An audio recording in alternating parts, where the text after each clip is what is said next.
प्रभू येशू ख्रिस्ताच्या पवित्र नावात पुन्हा एक वार सर्वांना प्रेमाचा सलाम. आपण आजच्या शास्त्र अभ्यासासाठी पौलाचे करिंथकरास पहिले पत्र आणि अध्याय 3 आणि त्यातील 9 वचन वाचून आजच्या या शास्त्र अभ्यासाला सुरुवात करूया. पौलाचे करिंथकरास पहिले पत्र 3रा अध्याय आणि वचन 9.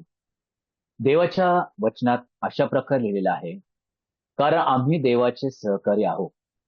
तुम्ही देवाचे शेत, देवाची इमारत असे आहात.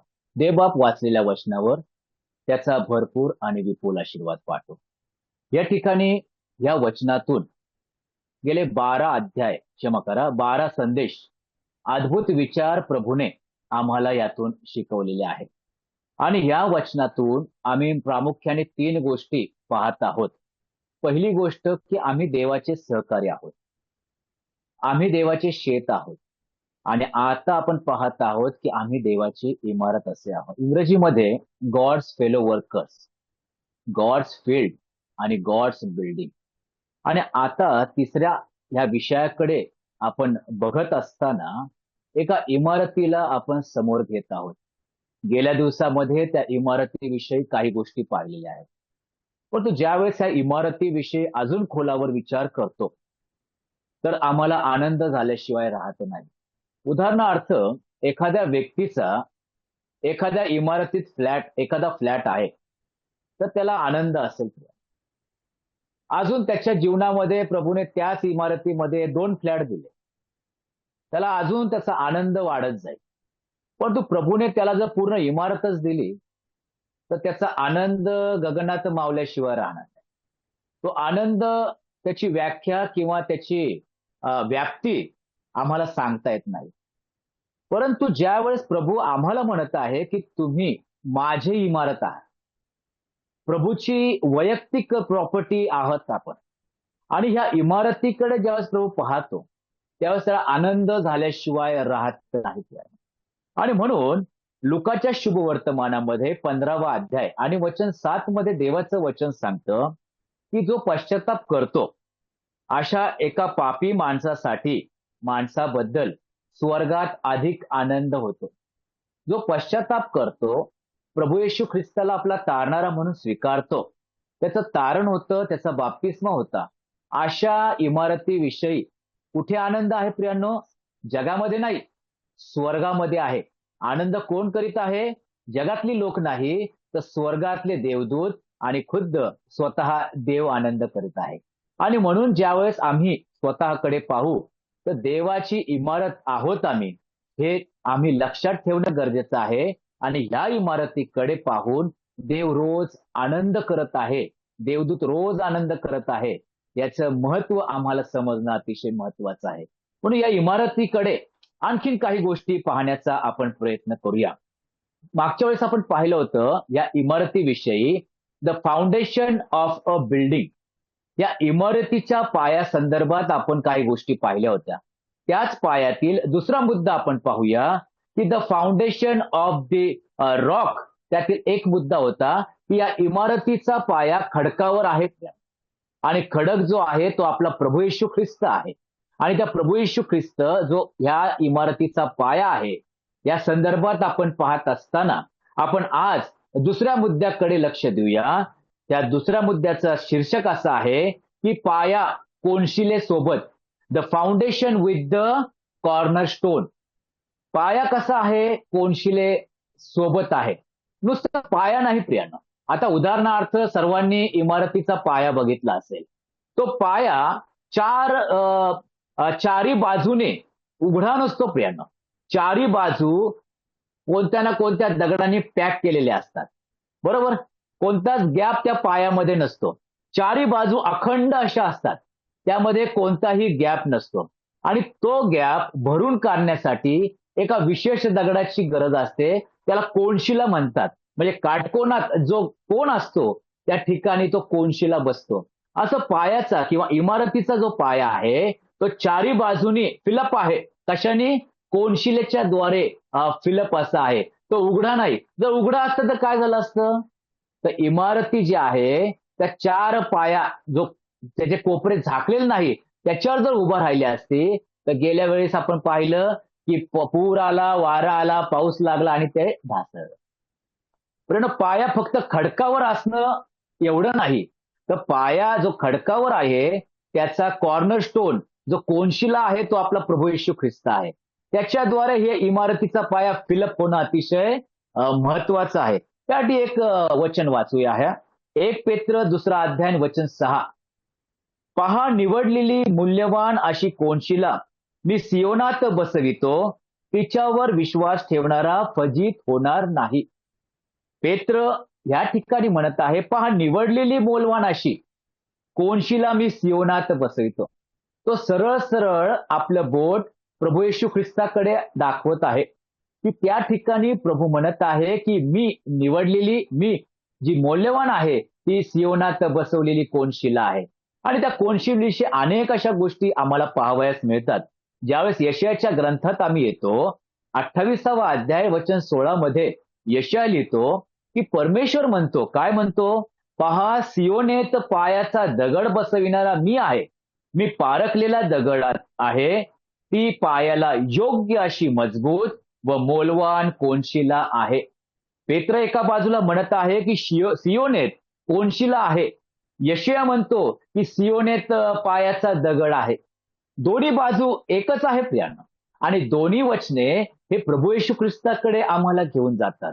आणि म्हणून प्रभूची अत्यंत अंतःकरणापासून इच्छा आहे, की प्रत्येक इमारतीचा पाया खडकावर, त्याचप्रमाणे प्रत्येक इमारतीचा जो पाया आहे, तो कोनशिला, जो ख्रिस्त म्हटलेला कोनशिला आहे, त्याच्याने भरलेला असावा. तो उघडा नसावा. आणि म्हणून या कोनशिला म्हटलेला जो ख्रिस्त आहे, याच्याकडे आपण थोड्या वेळ पाहणार आहोत. पहिला मुद्दा यातील आहे, की परमेश्वर म्हणतो, यशाया 28:16, परमेश्वर म्हणतो, पहा सियोनेत पायाचा दगड बसविणारा मी आहे. सियोनेत जो पायाचा दगड जो बसवणारा आहे, कोणता मनुष्य नाही प्रियांनो, कोणता संदेष्टा नाही, कोणता राजा नाही, तर प्रभू म्हणत आहे, मी स्वतः आहे. पहिला मुद्दा, he is the perfect stone from the perfect God. तो परिपूर्ण देवाकडून असलेला परिपूर्ण दगड आहे. तो पायाचा दगड, पायाचा कोनशिला आहे.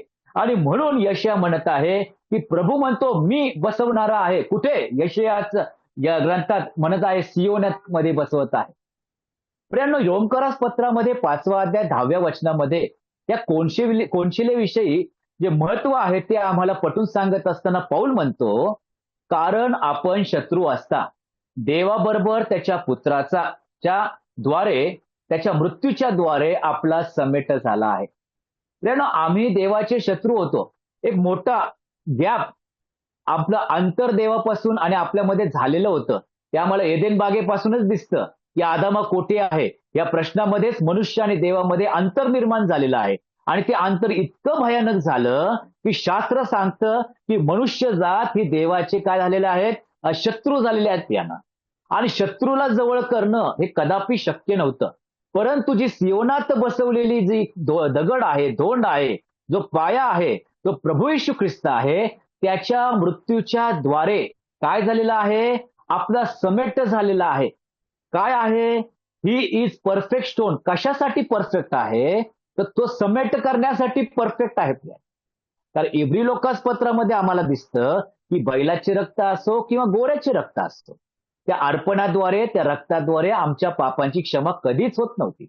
परंतु प्रभू येशू ख्रिस्त त्याच्या खालची वचने जेव्हा पाहतो, की तो म्हणाला, की तू माझ्यासाठी शरीर तयार केलं. ते शरीर म्हणजे त्या सियोनात बसवलेला पाया आहे. प्रियांनो, आमच्या जीवनातील कोनशिला आहे. देव आणि आमच्यामध्ये झालेलं अंतर दूर करण्यासाठी समेट करणारा आमचा ख्रिस्त त्या ठिकाणी आहे. पहिला मुद्दा जेव्हा आम्ही पाहतो, की the foundation of the with corner stone, त्यातील पहिला मुद्दा, he is the perfect stone. कारण सर्व अर्पण हे निकामी होते प्रियांनो, अपूर्ण होती, दुर्बळ होती. परंतु ख्रिस्त हा परफेक्ट होता. आणि म्हणूनच तो म्हटला ना, की पूर्ण झाले.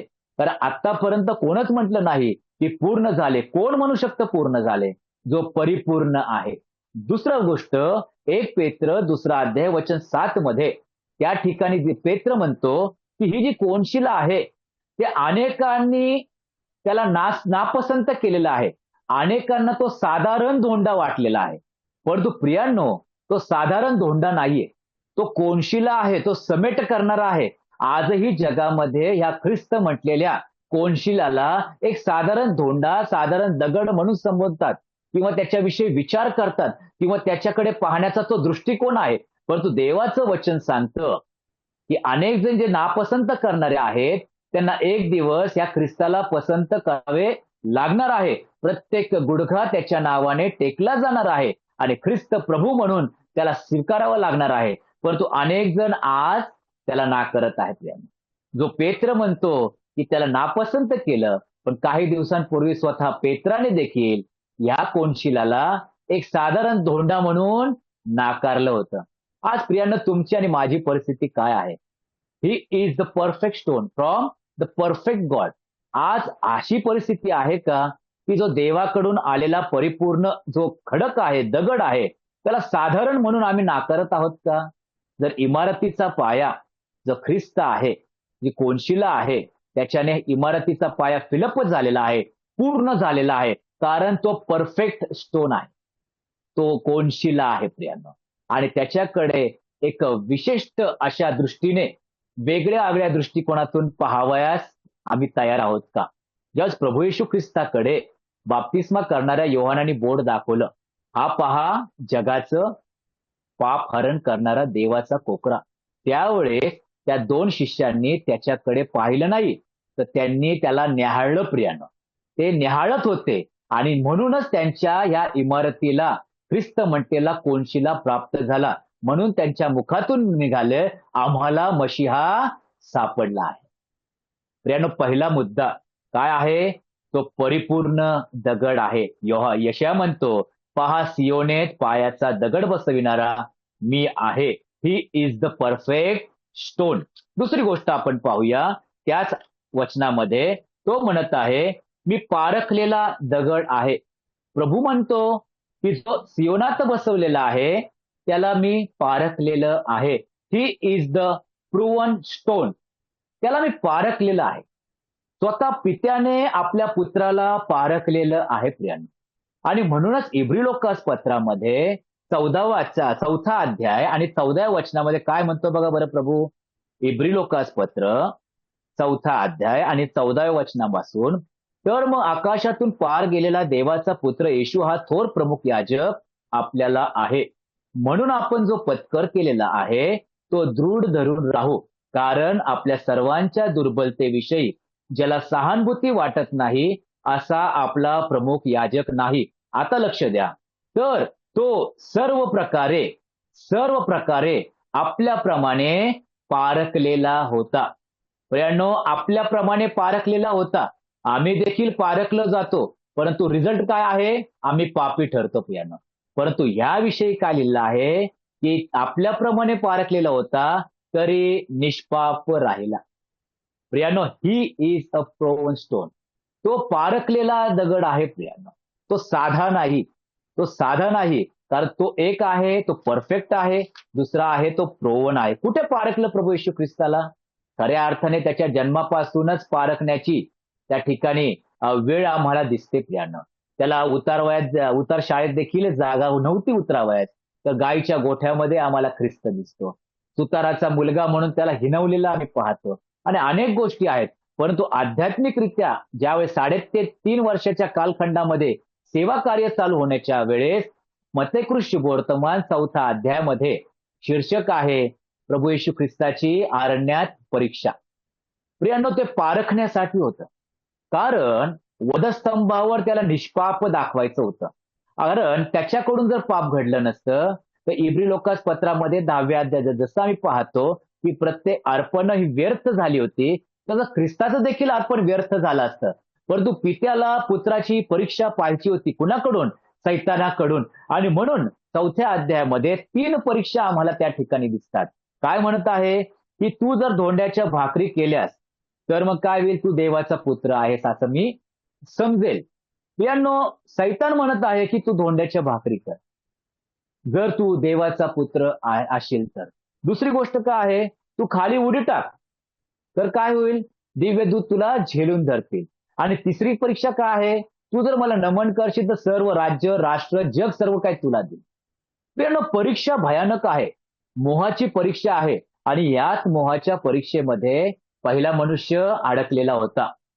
त्या मोहाच्या परीक्षेमध्ये तो त्या ठिकाणी काय झाला? दुर्बळ ठरला. तो अपयशी ठरला आणि पराजित विश्वासी जीवन त्याला जगावं लागलं. परंतु ख्रिस्ताच्या बाबतीत तसं नाही. त्याला पारखलं, परंतु त्या ठिकाणी तो विजयी झालेला आम्ही पाहतो. कशी परिस्थिती? 40 दिवस आणि 40 रात्र त्या ठिकाणी काय झालेलं आहे? उपवास आहे. अशक्तपणा आहे प्रियानो. आता खऱ्या अर्थाने भाकरीची गरज आहे. तो गरज ती पूर्ण करू शकत होता. परंतु प्रियानो, त्या परीक्षेमध्ये उत्तीर्ण झालेला आमचा ख्रिस्त आम्ही पाहतो. काय म्हणत आहे इब्री लोकास पत्र 4 अध्याय 15 वचनामध्ये, की तो आम्हाप्रमाणे पारखलेला होता, पण निष्पाप ठरिला. का माहितीये का? कारण तो काय झालेला आहे? पारखलेला दगड आहे. 1 पेत्र 2 अध्याय आणि वचन 22 मध्ये त्या ठिकाणी असलेलं आहे, त्याने पाप केले नाही आणि त्याच्या मुखात कपट आढळले नाही. कधीच पाप केलं नाही ख्रिस्ताने. त्याच्या जीवनात आम्ही पाहतो की त्याच्या जीवनामध्ये पापाने वर्चस्व करण्याचा प्रयत्न केला, परंतु त्या पापाचा पराजय त्याने वारंवार केलेला आम्ही पाहतो. आणि म्हणूनच लुकाच्या शुभवर्तमानात आम्ही पाहतो की 23व्या अध्यायामध्ये ज्यावेळेस शताधिपतीने त्याच्या कुशीत भाला भोसकला आणि कुशीतून पाणी आणि रक्त घळाघळा वाहिलं, त्यावेळेस त्याला बोलावं लागलं, या खरोखर देवाचा पुत्र आहे, हा मनुष्य नीतिमान आहे. प्रियांनो, ख्रिस्त पारखलेला आहे. ख्रिस्त पारखलेला आहे, परंतु त्या ठिकाणी पाहतो की तरी तो निष्पाप ठरला. पहिला मुद्दा आपण पाहिला, he is the perfect stone. दुसरा मुद्दा, he is the proven stone. प्रियांनो, आज आम्ही देखील पारखले जात आहोत. रोजची परीक्षेतून आम्ही जात असताना आज ख्रिस्तासारखे आम्ही निष्पाप ठरतो का? का आम्ही त्या पहिल्या मनुष्यासारखे पापी ठरत आहोत? हा विचार करायची आज आम्हाला गरज आहे. काय आहे? इमारतीचा पाया जो आहे तो ख्रिस्त म्हटलेल्या कोनशिलाने पूर्ण झालेला आहे, कारण तो परिपूर्ण आहे. दुसरी गोष्ट, तो पारखलेला आहे. तिसरी गोष्ट आपण पाहूया, वचन अध्याय 28 यशायाचा आणि 16 वचन त्या ठिकाणी असलेलं आहे. पहा, सियोनेत पायाचा दगड बसविणारा मी आहे. मी पारखलेला दगड आहे. ती पायाला योग्य मजबूत कोनशिला आहे. तिसरी गोष्ट, ही इज द पॉवरफुल स्टोन. ती पायाला योग्य अशी मजबूत कोनशिला आहे. योग्य आहे. तो देव योग्य आहे, त्याचा पुत्र योग्य आहे आणि त्याचा पवित्र आत्मा देखील योग्य असा आहे. आणि म्हणूनच आम्हाला दिसतं की त्या इमारतीचा पाया योग्य अशा मजबूत कोनशिलाने परिपूर्ण झालेला आहे. योहानाच्या शुभवर्तमानामध्ये त्या सामर्थ्याचं आपल्याला प्रचिती आम्हाला दिसते. योहान पुरुष शुभवर्तमान 1 अध्याय अतिशय अतिशय सुपरिचित अशी वचने आहेत की प्रारंभी शब्द होता आणि शब्द देवासह होता आणि शब्द देव होता. तोच प्रारंभी देवासह होता. सर्व काही त्याच्याद्वारे झाले आणि जे काही झाले ते त्याच्या वाचून झाले नाही. काय म्हणत आहे योहान? त्या प्रारंभाकडे योहान नेत आहे आणि त्या ठिकाणी तो म्हणत आहे की त्याच्याद्वारे झाले. कुणाच्या द्वारे झाले? शब्दाच्या द्वारे झाले. शब्द देवासह होता, शब्द देव होता. आणि मग आम्हाला प्रारंभाकडे नेत असताना उत्पत्तीच्या ग्रंथात 1 अध्यायामध्ये दिसतं आम्हाला की देव बोलला. काय बोलला? शब्द बोलला. प्रत्येक गोष्ट हे शब्दाने झालेलं आहे. त्याच्या शब्दामध्ये सामर्थ्य आहे. काय म्हणत आहे यशाया? की पायाला योग्य अशी मजबूत कोनशिला आहे. आज या इमारतीचा जो पाया आहे तो ख्रिस्त जर असेल तर या ख्रिस्ताचा जो वर आमचा जो पाया आहे इमारतीचा, तो कसा आहे माहितीये का? मजबूत सामर्थ्याने भरलेला आहे. त्यांना योहानाच्या शुभवर्तमानामध्ये या शब्दाविषयी अगदी काही गोष्टी सांगतो. 11वा अध्याय आणि 43व्या वचनामध्ये भयानक परिस्थिती आहे आणि लाजर 4 दिवस झाला त्या कबरेमध्ये आहे आणि सर्वजण रडत आहे. मार्था आणि मरियाची परिस्थिती तर भयानक आहे. 4 दिवस झाले होते तरी सुद्धा ते सांत्वन पावत नव्हते. त्यांच्या डोळ्यातील अश्रू थांबत नव्हते. परंतु प्रभू येशू ख्रिस्त आला आणि त्या कबरेच्या बाहेर त्याने मोठ्याने म्हटले. काय म्हटले? लाजरा बाहेर ये. प्रियानो, हा योहान म्हणतो की त्या शब्दाच्या द्वारे सर्व काही झालं. का? तो पॉवरफुल स्टोन आहे, तो सामर्थ्याने भरलेला स्टोन आहे, तो मजबूत दगड आहे, तो सुरुवातीपासून आम्हाला दिसतो. त्याने शब्द बोलला आणि सर्व काही निर्माण झालं. शुभवर्तमानामध्ये त्याचे शब्द तर शब्दाने भरलेलं शुभवर्तमान आम्हाला दिसतं. आणि जर मी त्याचे रेफरन्स सांगत राहिलो तर कदापि वेळ पुरणार नाही. लाजरा बाहेर आहे. काय शब्दामध्ये सामर्थ्य आहे प्रियांना. त्या ठिकाणी अजून आम्ही पाहू शकतो की मार्क शुभवर्तमान 4 अध्याय 39 वचनामध्ये भयानक वारं सुटलेलं आहे आणि मग त्याने वाऱ्याला धमकाविले आणि समुद्राला म्हटले, उगा राहा, शांत हो. प्रियांनो, मनुष्यच नाही, मृत मनुष्यच नाही, तर या ठिकाणी निसर्ग देखील त्याच्या शब्दाच्या बाहेर नाही. त्या शब्दावर त्या शब्दाचं सामर्थ्य आम्हाला त्या ठिकाणी दिसतं. त्या ठिकाणी म्हटलं, वाऱ्याला धमकाविले आणि समुद्राला उगे राहा म्हटले, शांत हो. तो समुद्र शांत झाला. त्या शिष्य काय म्हणाले, हा मनुष्य आहे तरी कोण? हा मनुष्य साधा नाही, हा पॉवरफुल स्टोन आहे. तो योग्य अशा मजबूत आमच्या जीवनातील कोनशिला आहे. आणि ह्या कोनशिलेला आम्ही जर अजूनही ओळखलं नसेल तर या यशायाच्या पुस्तकातील 28वा अध्याय आणि 16व्या वचनाकडे आज निरखून पाहणं गरजेचं आहे की ती पायाला योग्य अशी मजबूत कोनशिला आहे. त्याच मार्काच्या शुभवर्तमान 5व्या अध्यायामध्ये एक कब्रेमध्ये राहणारा एक मनुष्य आहे. तो भूतग्रस्त आहे आणि त्याच्याविषयी अनेक अशा गोष्टी आहे की त्याला बेड्यात बांधलं तरी तो तोडत होता. अंगावर वस्त्र नव्हते, दगडाने आपलं अंग ठेचत होते. त्याच्या समोर जाण्याची कोणाची हिंमत नव्हती. पण जसं प्रभू येशू ख्रिस्त त्या ठिकाणी आला तसं देवाचं वचन सांगतं की त्याला कबरातून बाहेर यावं लागलं. वचनामध्ये दिसतं की तो भूतग्रस्त कबरातून बाहेर आला. कुणाकडे आला? तो प्रभू येशू ख्रिस्ताकडे आला आणि त्याच्या शरीरातील त्याच्या आतमध्ये जे सैन्य होतं ते काय म्हणत आहे, तू आमच्यामध्ये का पडतोस, तू देवाचा पुत्र आहे. प्रियांनो, त्याचं सामर्थ्य सैतानाला देखील माहिती आहे. प्रियांनो, प्रभू येशू ख्रिस्त हा कसा आहे? सामर्थ्यशाली आहे. मत्तयाच्या शुभवर्तमानात 8व्या अध्यायामध्ये एक कुष्ठरोगी त्याच्याकडे आला आणि त्या ठिकाणी ख्रिस्ताने त्याला नुसता स्पर्श केला आणि कुष्ठरोगी बरा झाला. जमावामध्ये समुदायामध्ये चाललेला ख्रिस्त आम्ही पाहतो. एक स्त्री म्हणाली, मी त्याच्या मागे जाईल, त्याच्या वस्त्राच्या गोंड्याला शिवेल आणि मी बरी होईल. आणि निश्चित त्या ठिकाणी तिच्या विश्वासाने ती बरी झालेली आहे. काय दिसत आहे प्रियांनो? प्रत्येक विश्वासणाऱ्यांच्या इमारतीचा पाया खडक ख्रिस्त आहे, परंतु कोनशिला ख्रिस्त म्हटलेल्या त्या दगडाने परिपूर्ण झालेली आहे. ती परिपूर्णता आम्हाला विश्वासाच्या द्वारे उपयोगाला येते प्रियांनो. आणि म्हणूनच तिसरा मुद्दा, ही इज पॉवरफुल स्टोन. चौथी गोष्ट आपण त्या ठिकाणी पाहूया, ही इज द प्रेशियस स्टोन. तो देवाच्या दृष्टिकोनातून मौल्यवान आहे. काय म्हणत आहे यशाया?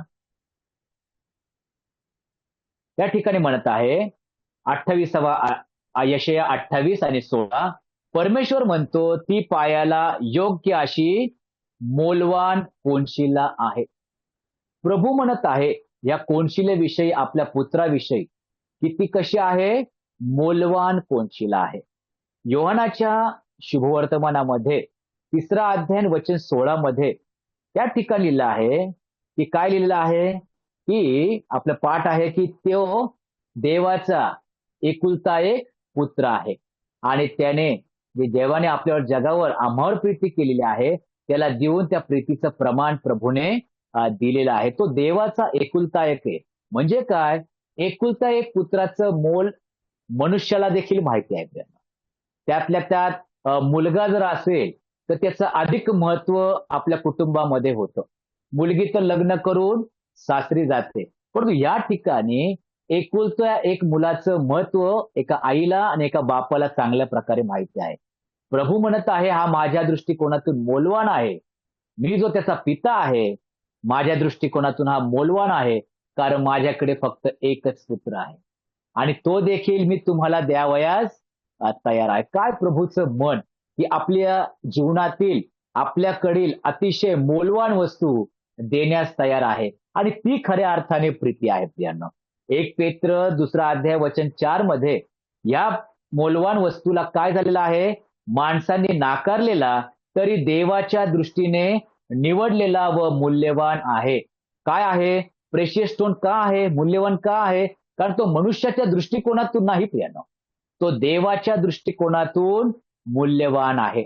आज मनुष्य एखाद्या वेळेस आम्हाला मूल्यवान म्हणेल, परंतु दुसऱ्या दिवशी ते आमची थट्टा उडवतील, आमच्या विरुद्ध बोलतील. परंतु प्रभू येशू ख्रिस्त आपल्या पित्याच्या दृष्टिकोनातून नेहमीच मूल्यवान ठरलेला आहे. कारण का माहितीये का?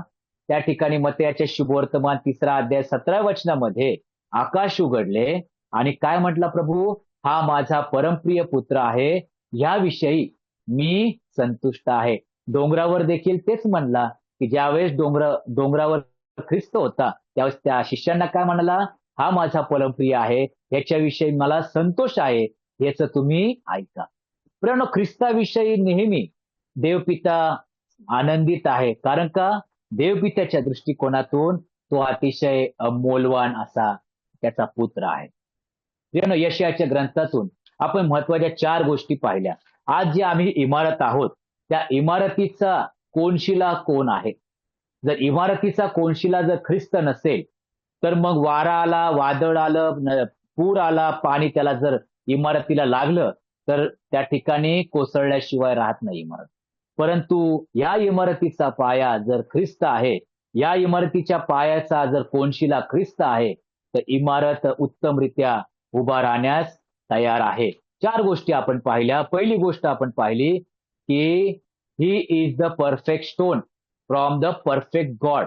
तो परिपूर्ण देवापासून आलेला परिपूर्ण तो काय आहे? दगड आहे. दुसरी गोष्ट, ही इज द प्रोवन स्टोन.